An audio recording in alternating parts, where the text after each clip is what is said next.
आज की वीडियो में हम बात करने वाले हैं सीबीसी। इसकी फुल फॉर्म होती है कंप्लीट ब्लड काउंट। तो देखिए, एक रूटीन ब्लड टेस्ट होता है। जब भी आपकी बॉडी में कोई प्रॉब्लम होती है तो सबसे पहले डॉक्टर्स आपको सीबीसी कराने के लिए बोलते हैं और इस टेस्ट के द्वारा आपके शरीर में कई सारी बीमारी का पता लगाया जा सकता है। इसलिए आपको इसकी पूरी जानकारी होनी चाहिए और आज हम कोशिश करेंगे कि आपको इस टेस्ट के बारे में हर छोटी से छोटी जानकारी दे सकें। और यदि आप इस वीडियो को अच्छे से देख लेंगे तो आप इस टेस्ट की रिपोर्ट को खुद से देख सकते हैं। तो चलिए स्टार्ट करते हैं। पहले हम जान लेते हैं कि सीबीसी होता क्या है और फिर हम जानेंगे कि सीबीसी हमें कब कराना चाहिए। देखिए, हमारे ब्लड में या फिर हमारे खून में दो चीज़ें पाई जाती हैं, प्लाज्मा और सेल्स। यानी कि हमारा ब्लड प्लाज्मा और सेल से मिलकर बना होता है। सेल्स तीन होती हैं, तो वो कौन कौन सी हैं? पहली सेल्स है इसमें रेड ब्लड सेल्स यानी कि आरबीसी। इन्हें हम आरबीसी कहते हैं या फिर लाल रुधिर कणिकाएं भी कहते हैं। दूसरी है इसमें वाइट ब्लड सेल्स, तो इन्हें हम डब्ल्यूबीसी भी कहते हैं। और तीसरी है इसमें प्लेटलेट्स। तो देखिए, सीबीसी में क्या होता है? सीबीसी की फुल फॉर्म है कंप्लीट ब्लड काउंट। यानी कि उसमें हम देखते हैं कि हमारे आरबीसी, डब्ल्यूबीसी और प्लेटलेट की संख्या कितनी है और इनका साइज़ कितना है। यानी कि इनका साइज़ बड़ा है या फिर कम हुआ है, और उसी के आधार पर हम देखते हैं कि हमारी बॉडी में कोई बीमारी तो नहीं हुई है। तो इसे ही आज हम समझने की कोशिश करेंगे। और इसके अलावा जो हमारा आरबीसी होता है, इसमें हीमोग्लोबिन भी पाया जाता है। तो हीमोग्लोबिन आरबीसी के अंदर भी पाया जाता है और बाहर भी पाया जाता है, तो उसे भी हम देखते हैं। और उसी के कारण हमारा जो खून होता है वो उसका रंग लाल होता है, तो उसे भी हमें जानना जरूरी है। तो पहले हम जान लेते हैं कि हम सीबीसी रिपोर्ट में क्या क्या देखते हैं।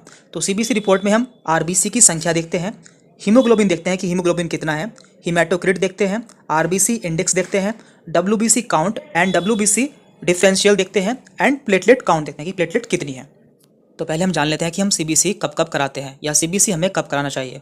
तो यदि किसी को लंबे समय से थकान महसूस हो, वीकनेस हो, बुखार हो या फिर उसका वजन कम हो रहा हो तो उसे सीबीसी कराना चाहिए। या फिर इसके अलावा डायग्नोसिस ऑफ एनीमिया, इसका मतलब होता है खून की कमी हो जाना। तो यदि किसी में खून की कमी हो जाती है तो उसे सीबीसी कराना होता है। एस्टिमेशन ऑफ ब्लड लॉस, यदि किसी का एक्सीडेंट हुआ है या और किसी कारण से उसमें खून की कमी हो गई है तब भी सीबीसी कराया जाता है। डायग्नोसिस ऑफ पॉलीसाइथीमिया, इसका मतलब होता है जो हमारे ब्लड की सेल्स होती हैं वो बढ़ जाती है, तो उसे देखने के लिए भी सीबीसी कराया जाता है। और किसी इन्फेक्शन का पता लगाने के लिए भी सीबीसी कराया जाता है। Diagnosis of blood disease as leukaemia, तो इसका मतलब होता है ब्लड कैंसर। तो ब्लड कैंसर का पता लगाने के लिए भी सीबीसी कराया जाता है। या फिर यदि किसी की सर्जरी होने वाली होती है तो उससे पहले भी सीबीसी कराया जाता है। तो इन सभी कंडीशन में हमें सीबीसी कराना होता है। देखिए, यहाँ पे हमने सीबीसी की नॉर्मल वैल्यू दी हुई है, यानी कि जो हमारे ब्लड में सेल्स होती है उनकी नॉर्मल वैल्यू कितनी होती है। तो ऐसे आपको ये समझ में नहीं आएगा, पहले हम इसे डिटेल में समझ लेते हैं, देन लास्ट में हम देखेंगे कि आपको ये कैसे देखना होता है। और साथ में हम ये भी जानेंगे जो हमारी ब्लड रिपोर्ट आई है उसमें कौन सी कंडीशन बहुत खतरनाक होती है। हमने अपनी वीडियो को यहाँ से स्टार्ट किया था, तो सबसे पहले यहाँ पे है आरबीसी यानी कि रेड ब्लड सेल्स। तो पहले हम इसके बारे में जान लेते हैं। तो देखिए, आरबीसी हमारे ब्लड में पाई जाती है और इनका काम होता है ऑक्सीजन को ट्रांसपोर्ट करना। यानी कि ये हमारी बॉडी में ऑक्सीजन को एक स्थान से दूसरे स्थान तक लेके जाती हैं और हमारे सभी अंगों तक ऑक्सीजन को पहुंचाती हैं। तो हम आरबीसी में हम क्या देखते हैं? हम देखते हैं कि हमारे 1 लीटर ब्लड में कितनी आरबीसी है। इनकी कुछ नॉर्मल वैल्यू होती है, यदि वो ऊपर नीचे हो जाती है तो हमें कोई प्रॉब्लम हो सकती है। तो पहले हम जान लेते हैं कि हमारे ब्लड में कितनी आरबीसी होती है। देखिए, यहाँ पे आरबीसी की नॉर्मल वैल्यू दी हुई है। एक अडल्ट यानी कि एक वयस्क मेल में इसकी वैल्यू 4.6 टू 5.9 मिलियन होती है, जबकि फीमेल्स यानी कि महिलाओं में इसकी वैल्यू 4.2 टू 5.4 मिलियन होती है।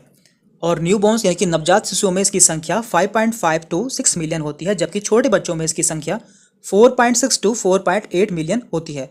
तो ये है नॉर्मल वैल्यू। अब हम जान लेते हैं कि जब आरबीसी बढ़ जाती है या कम हो जाती है तो उसे हम क्या कहते हैं। तो देखिए, जब हमारी बॉडी में आरबीसी बढ़ जाती है तो उसे हम कहते हैं पॉलीसाइथीमिया। तो ऐसा कब होता है? यदि हम किसी ऊंचे स्थान पर जाते हैं तो उस समय ऑक्सीजन की कमी को पूरा करने के लिए हमारी आरबीसी बढ़ जाती है। या फिर हम बहुत एक्सरसाइज करते हैं तब भी हमारी आरबीसी बढ़ सकती है। या फिर ऐसे लोग जो कि लंबे समय तक स्मोकिंग करते हैं तो उनकी भी आरबीसी बढ़ सकती है। अब हम जान लेते हैं कि आरबीसी हमारी कब कम होती है। तो यदि हमारी आरबीसी कम हो जाती है तो उसे हम कहते हैं एनीमिया, मीन्स हमारे बॉडी में ब्लड की कमी हो चुकी है। और आपको एक इंपॉर्टेंट बात और बता देते हैं, यदि आप रिपोर्ट देखते हैं और वहाँ पे आप देखते हैं कि यहाँ पर 4.6 की जगह 4.5 लिखा हुआ है, तो आपको बिल्कुल घबराने की बात नहीं है, क्योंकि कभी कभी इसमें थोड़ा बहुत चेंज हो जाता है। तो ऐसी कंडीशन में हमें बिल्कुल घबराने की ज़रूरत नहीं होती है। अब आगे बढ़ते हैं। अब इसके बाद है यहाँ पर हीमोग्लोबिन। देखिए, इसी के कारण हमारा जो खून का रंग होता है वो लाल होता है। तो इसकी भी कुछ नॉर्मल वैल्यू होती है, वो भी हम जान लेते हैं। तो देखिए, इसकी नॉर्मल अडल्ट में जो वैल्यू होती है वो 13 टू 18 होती है, जबकि महिलाओं में इसकी वैल्यू 12 से 16 ग्राम होती है। नवजात शिशुओं में इसकी संख्या या वैल्यू 17 से 19 ग्राम होती है, जबकि बच्चों में इसकी वैल्यू 14 से 17 ग्राम होती है। यदि ये इससे कम हो जाता है तो उसे हम एनीमिया कहते हैं, यानी कि खून की कमी कहते हैं। तो आपको ये भी पता होना चाहिए। दैन इसके बाद है हीमेटोक्रिट। तो आपको रिपोर्ट में एचसीटी नाम से भी देखने को मिल सकता है। और इसका मतलब क्या होता है? तो देखिए, आरबीसी और ये दोनों सेम ही बात है। आपका जो ब्लड लिया जाता है, मान लीजिए आपका ब्लड ये लिया गया है इस प्रश्नावली में और आपका इतना ब्लड है, तो इस पूरे ब्लड में जो आरबीसी की वैल्यू होती है या फिर आरबीसी की परसेंटेज होती है, उसे ही हम हीमेटोक्रिट कहते हैं। और इसकी भी कुछ नॉर्मल रेंज होती है, जैसे कि अडल्ट में इसकी वैल्यू 45% होती है, यानी कि 100% ब्लड में से 45% हीमेटोक्रिट यानी कि आरबीसी होता है, जबकि फीमेल्स में, महिलाओं में इसकी वैल्यू 35% होती है। नवजात शिशुओं में 65% एंड बच्चों में 25% होती है। और इसकी कमी से कौन सी बीमारी होती है या फिर ज़्यादा होने पर कौन सी बीमारी होती है, वो हम आगे देखेंगे। इसके बाद है रेड ब्लड सेल इंडेक्स। देखिए, जब भी हमारे ब्लड में हीमोग्लोबिन की वैल्यू 12 ग्राम से कम हो जाती है या फिर जो हमारा हीमेटोक्रिट है वो 37% से कम हो जाता है, तो ऐसी कंडीशन को हम एनीमिया कहते हैं, यानी कि ऐसे व्यक्ति में खून की कमी माना जाता है। अब बात करते हैं हम मीन कार्पस्कुलर वॉल्यूम यानी कि MCV। तो ये क्या होता है? जो हमारी आरबीसी होती है उसका जो साइज़ होता है, तो हम इसमें वो देखते हैं कि हमारा आरबीसी का साइज़ कितना है, कम हुआ है या फिर बढ़ा है। तो यदि हमारा आरबीसी का साइज़ बढ़ जाता है तो उसे हम कहते हैं मैक्रोसिटिक, यानी कि हमें एनीमिया है जो कि विटामिन B12 की कमी से हुआ है और फोलेट की कमी से हुआ है।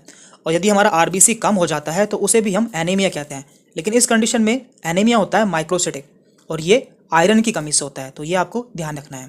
Then red blood cell distribution with यानी कि RDW। देखिए, इसमें हम क्या देखते हैं? इसमें हम आरबीसी की शेप देखते हैं, जो कि जनरली कॉन्वेक्स शेप होती है, इस तरह की होती है। लेकिन कई कंडीशन में इसकी शेप खराब हो जाती है, जैसे कि पर्नीसियस एनीमिया में जो हमारी आरबीसी होती है वो बहुत ज़्यादा बढ़ जाती है, जिसके कारण उसकी शेप खराब हो जाती है। तो इसके द्वारा हम इसका पता लगा सकते हैं। हम आरबीसी देख चुके हैं, अब हम बात कर रहे हैं WBC यानी कि वाइट ब्लड सेल की। तो हमारे ब्लड में कितना WBC है ये भी हमें जानना जरूरी है, क्योंकि WBC या वाइट ब्लड सेल हमारे बॉडी में डिफेंस मैकेनिज्म बनाते हैं, यानी कि जो हमारी बॉडी में बाहर से रोगाणु आ रहे हैं उनसे ये लड़ते हैं। तो जान लेते हैं कि इसकी वैल्यू कितनी कितनी होती है और किस कंडीशन में ये बढ़ जाता है। तो यहाँ पे है वाइट ब्लड सेल डिफरेंशियल। तो देखिए, वाइट ब्लड सेल्स जो होती हैं वो 5 तरह की होती हैं: neutrophil, lymphocyte, monocyte, eosinophil and basophil. तो इन सभी के अलग अलग काम होते हैं, तो वो हम जान लेते हैं। तो पहले हम बात करते हैं न्यूट्रोफिल्स की। तो देखिए, टोटल WBC का 70% होती है और इनका काम होता है बैक्टीरिया से लड़ना, यानी कि बैक्टीरिया के इन्फेक्शन से लड़ना। अब हम जान लेते हैं कि हमारी बॉडी में कब बढ़ती है और कब घटती है। तो देखिए, जब भी हमारी बॉडी में बैक्टीरिया का इन्फेक्शन होता है तो इनकी संख्या बढ़ जाती है, उस कंडीशन को हम कहते हैं न्यूट्रोफिलिया। तो जब भी आप रिपोर्ट देखेंगे आपको न्यूट्रोफिल बढ़ी हुई मिलेगी तो आप उसे कहेंगे न्यूट्रोफिलिया। इसके अलावा ये कई कंडीशन में कम भी हो जाती है। यदि हमें कोई वायरल इन्फेक्शन होता है या फिर ऑटो इम्यून डिसीज़ होती है तो इनकी संख्या कम हो जाती है, या फिर कीमोथेरेपी के बाद भी इनकी संख्या कम हो जाती है, उसे हम कहते हैं न्यूट्रोपीनिया। अब हम बात करते हैं लिम्फोसाइट की। क्योंकि लिम्फोसाइट, जब भी हमारी बॉडी में कोई एक्यूट इन्फेक्शन होता है, तो यहाँ पर एक्यूट का मतलब है ऐसा कोई इन्फेक्शन जो कि हमारी बॉडी में हाल फिलहाल में हुआ हो, तो हमारे लिम्फोसाइट बढ़ जाते हैं और इसके बढ़ने को हम कहते हैं लिम्फोसाइटोसिस। या फिर वायरल हेपेटाइटिस में भी इनकी संख्या बढ़ जाती है।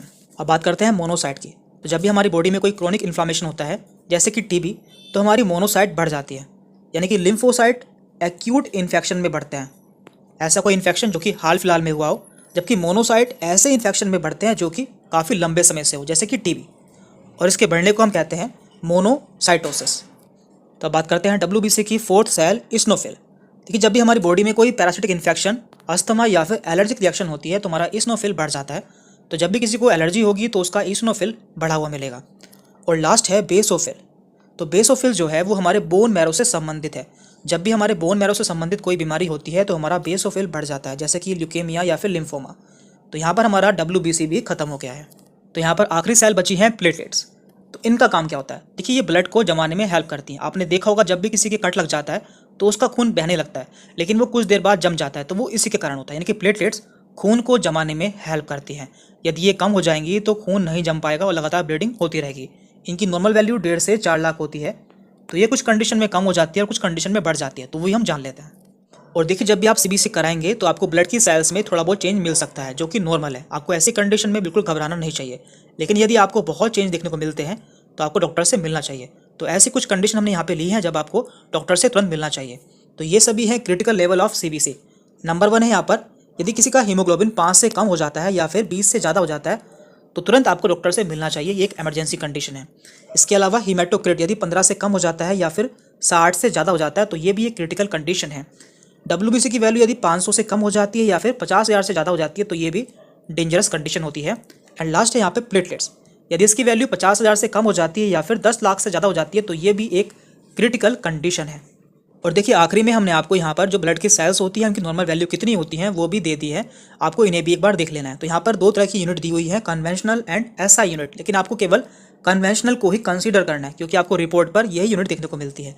तो यहाँ पर RBC, haemoglobin, haematocrit, MCV, MCH, MCHC, WBC, neutrophil, lymphocyte, monocyte, eosinophil, basophil and platelet सभी की नॉर्मल वैल्यू दी हुई है, आप इन्हें देख सकते हैं। और वीडियो के लास्ट में आप सभी से एक रिक्वेस्ट है, यदि आप चैनल पर नए हैं तो चैनल को सब्सक्राइब कर लें क्योंकि हम आगे भी इस तरह की कई सारी वीडियोस लाने वाले हैं। और यदि आप किसी टॉपिक पर वीडियो चाहते हैं तो आप हमें कमेंट करके बता सकते हैं, हम उस पर जल्दी से जल्दी वीडियो बनाने की कोशिश करेंगे। Thank you very much.